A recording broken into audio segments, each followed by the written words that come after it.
Hi guys! Again, it's me, Vinales TV. So may konting pa-update muna tayo ngayon.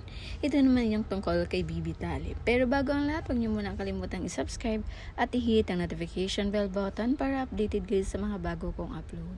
So ayun nga guys, after 2 months na pananahimik ni Tanch, nawalan tayo ng balita kay Bibi Tali. And finally, may update na din sa kanya and thanks to servants. Dahil pinakita niya ang ganap ng muling pagkikita nila ng kanyang Bibi Tali.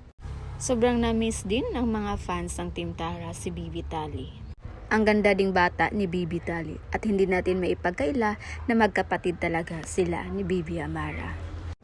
Ilang buwan na lang, mag 1 year na din si Bibi Good Tali. morning, Sana Tali tuloy boy. yung update ng servants kay Tali at Good morning. yung chance na magkasama ang magkapatid na si Amara. Miss at si you. John. On the other side, muli na naman nagparamdam si Tanch It's sa social us. media. Daddy. Bakit kaya naka-move on na siguro ito sa mga hindi magandang nangyari sa kanya or napansin niya siguro na tahimik na ang social media sa mga bashers ngayon. Masaya na din yung mga fans ni Tanch dahil nakikita na nila si Tanch na may update na ito kahit papano daw na-miss din nila ang presensya ni Tanch. So yun lang muna yung pa-update natin guys. Again, this is Vinales TV. Thank you for watching.